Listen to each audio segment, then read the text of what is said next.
Hi guys, today's video notes are on 7.3a, simplifying rational expressions, and then we're going to also graph with holes. So just to remind ourselves that a simplified rational expression a rational expression is simplified when its numerator and denominator have no common factors other than 1. Okay, remember factors are like things that multiply to a number. Right? We can also, instead of using like actual numbers, factors are things like this, right? So that goal is that if something is already factored, you can simplify by canceling factors that are the exact same in the numerator and denominator. Now, you have to be careful that this only works when you have like a multiplication problem. Okay? So, x minus 1 is getting multiplied to the numerator and multiplied to the denominator. So I can cross those out, and then, so that's those two. And then we can also cross out x plus 4, and I'm going to use a different shape for this, just so that you guys can clearly see. Okay. And so all that's left, and we have to be really careful, is x minus 3 in the numerator or denominator. In this case, it's in the numerator, which is the top. Okay. If it was in the denominator, you have to go 1 over. Now, let's talk about restrictions. We learned in our last class that the denominator can never equal to 0. So I'm going to write this here. Denominator cannot equal to 0. So the restrictions for this expression are the x values that make the denominator equal to 0. So what plus 4 gives me 0? That's going to be negative 4. And then this one will be positive 1, right? Because 1 minus 1. So those are the restrictions that we're going to list here. Okay. So take a moment, try your u-try, see what you get.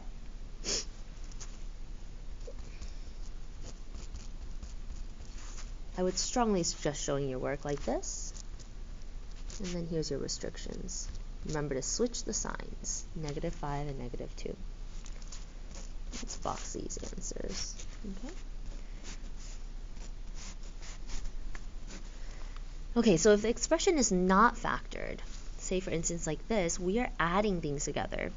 We need to factor first then. You can only simplify terms that are multiplied together.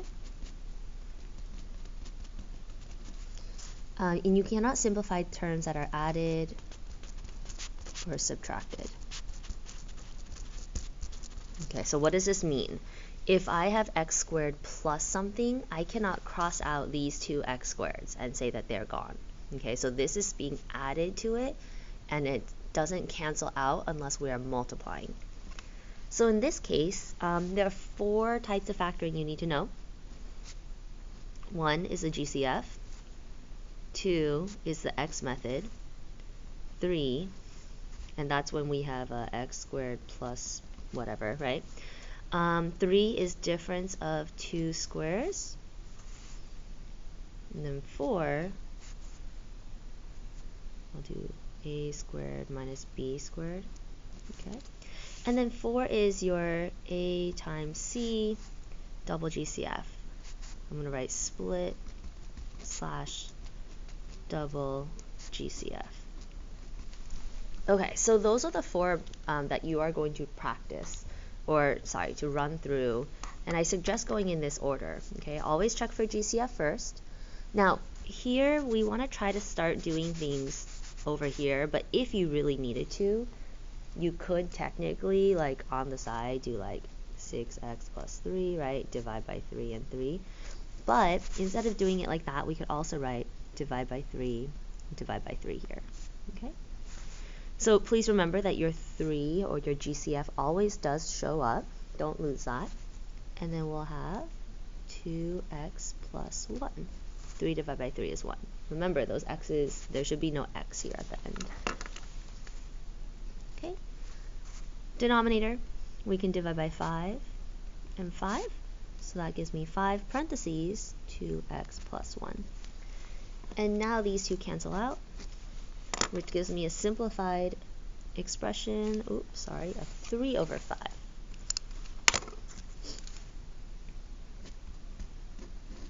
The restrictions. So the thing you want to think about is that we're setting our denominators equal to 0, but you can't set 5 equal to 0. right? That doesn't work. So you're only thinking about restrictions for x values. So if we only want restrictions of what x cannot equal to, then the only one I care about is that x right there.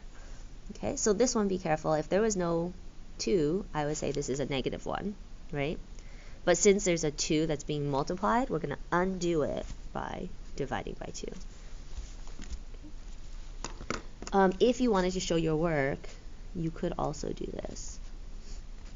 And then solve. Subtract 1, divide by 2, divide by 2. If you're able to do this in your head now, this jump is allowed now. Okay, just be careful of your signs. Okay, so I want you guys to try your U-try now.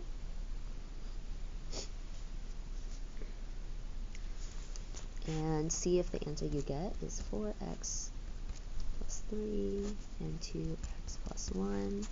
Oh, I do want to talk about this one, because this one you have 2 restrictions in the denominator. It's going to be 0 and -1/2. So try that first, and then I'll go over what's going on here.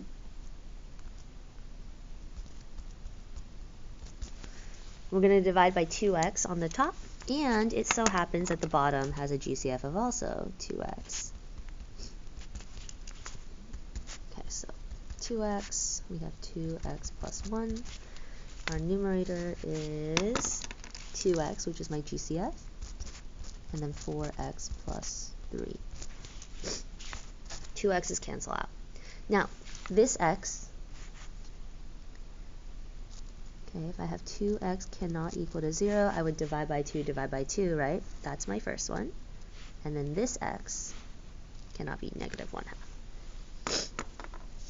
Okay, we're going to move forward into example 3, which is a x method problem. Okay, notice it's not a GCF anymore. These are 2 x method problems. So we need numbers that multiply to 6 and add to 5, multiply to 12, and add to -1. So this is going to be x plus 2, x plus 3. If you still need to do the x method on the side and do 6 and 5, that's fine. But if you can start to do it in your head like this, that would be better. Okay, so this will be x minus 4, x plus 3. X plus 3's cancel out. We get x plus 2, x minus 4, with our restrictions being x cannot equal to 4 and -3. Okay, so let's take a quick look at the next one. This one should be exactly the same. Notice there's no a values. There's nothing we can divide everything by. So you're going to simplify this using x method, and something should cancel out. Your final answer that you get should be x minus 10 over x plus 5. Please do not simplify the 10 and the 5 or the 2 and the 4, because there's something being added to it. Okay, so cannot equal to -5 and 2. Let's go over the U-try 4 and 5 a little bit more. So this one has a number in front. Okay, so that's the problem. So that means it's either going to be GCF or A times C. Okay, if you can divide everything, you absolutely should.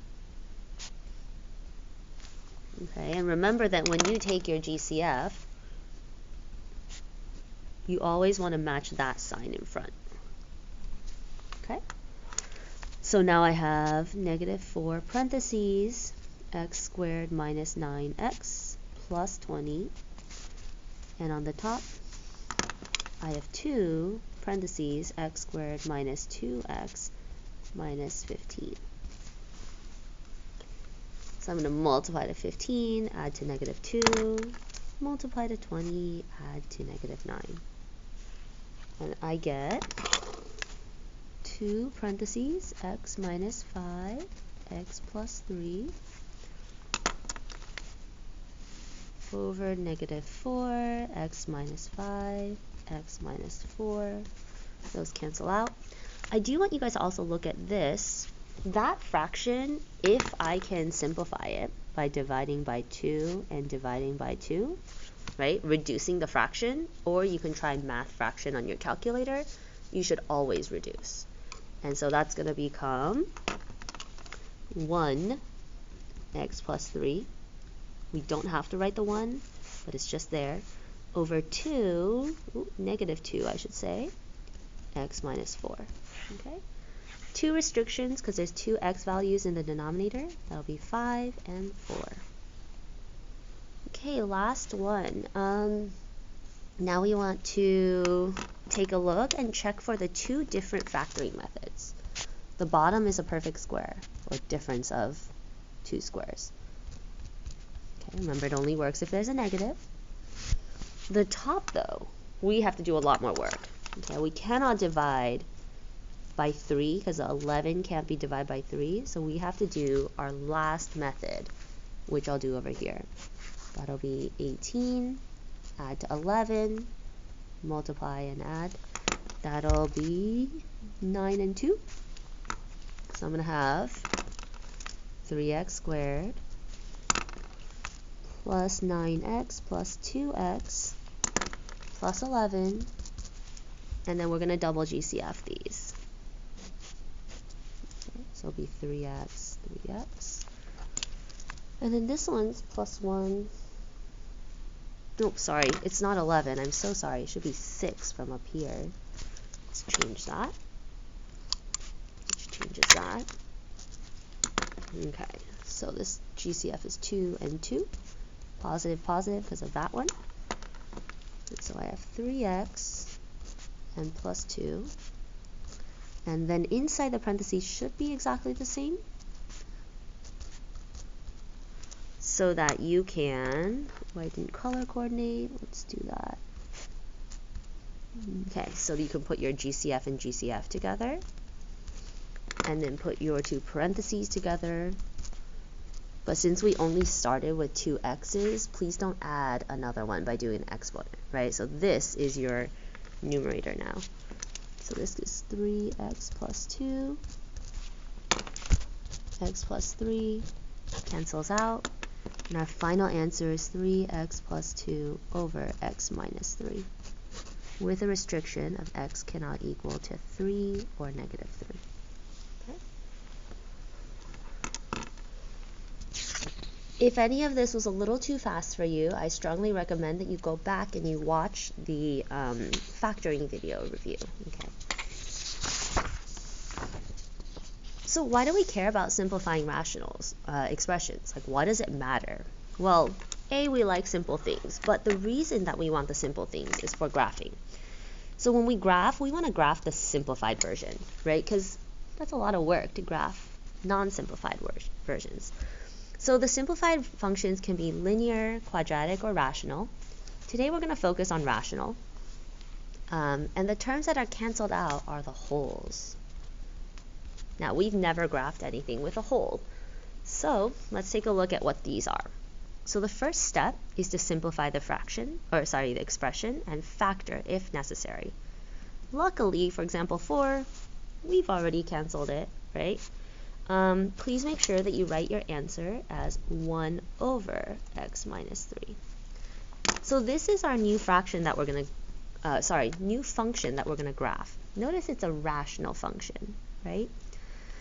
So the only thing that's going to be different is we have to find the wholes. And the way we find the wholes is we set canceled factors, and there might be more than one, equal to 0 or cannot equal to 0, and solve. So let's do it. This one was canceled out.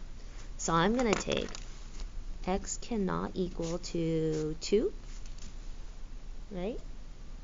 Or I can say x can, I'll show my work, just in case. But you guys can jump this stuff if you want. X minus 2 cannot equal to 0, right? So x cannot equal to 2. And so wholes, I want you guys to keep in mind, these are x, y values. So the problem right now is we have an x, but we don't have a y. Well, how do we find the y value? We're going to take our x value and plug in. Okay. Now we don't want to plug into the complicated one, because also when I plug it in, everything cancels. We want to plug into the new one. So let's do it over here. y equals 1 over 2 minus 3, which is equal to 1 over negative 1, equal to negative 1. Okay, so that one comes over here. That's my hole at 2, negative 1. Okay, so when you graph it, there's going to be an open circle on your graph. I think I'm ready now to do vertical asymptote. Do you guys remember vertical asymptote is to set the denominator equal to 0 and solve, right? So that's still the same. So I'm going to take the new denominator, x minus 3, set it equal to 0, and I know it's going to be x cannot equal to 3. Since it's vertical, I'm going to draw my asymptote right here. Okay. And then horizontal asymptote, we are going to plug in x cannot equal to infinity. Okay. So once we do that, we're plugging into this one. Oh, sorry, not cannot, x equals. Sorry about that. Okay, so I'm going to have y equals 1 over infinity minus 3. If you're a billionaire, you don't care about losing $3. So that's 1 over infinity. And if you have 1 divided by infinity, it's going to be 0. So my horizontal asymptote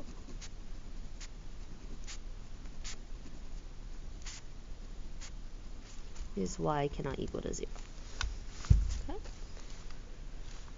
X-intercept and y-intercept, I'm going to do a separate video on this, okay, just because we don't quite have time and it's a little complex, so I'm going to do this later. And then step 4 is to plug in the x values, 1 bigger and 1 smaller than your vertical asymptote. So if my vertical asymptote is that x cannot equal to, ooh, that's a little hard, let's label.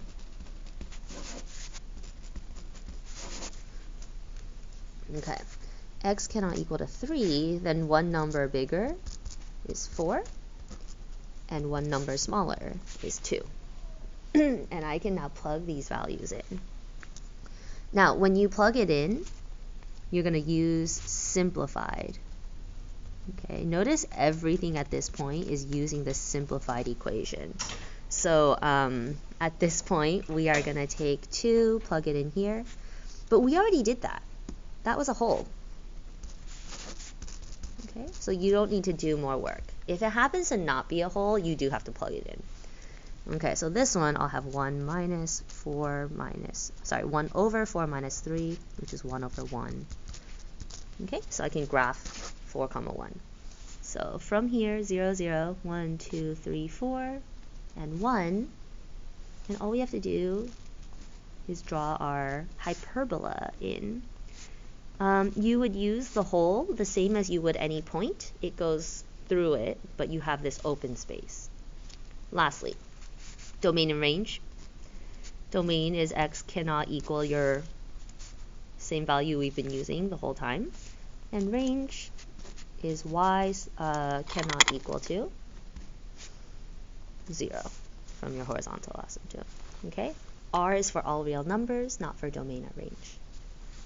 Okay, well, at this point, this graph is going to be pretty much exactly the same, except there's something weird that 2 numbers cross out. So that means there's 2 holes. Okay, so we're going to have x cannot equal to 1, and, we draw this line here, x cannot equal to negative 4. And we're going to have to find 2 holes.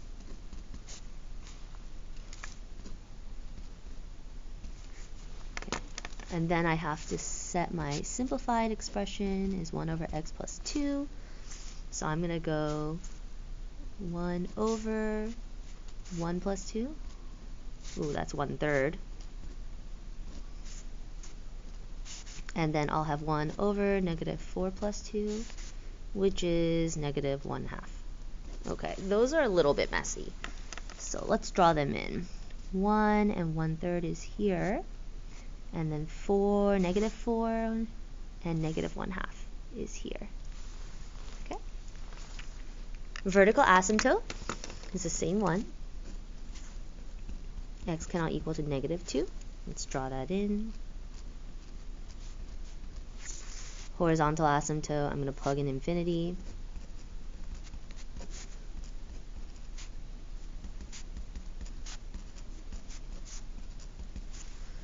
Okay, so that's 0.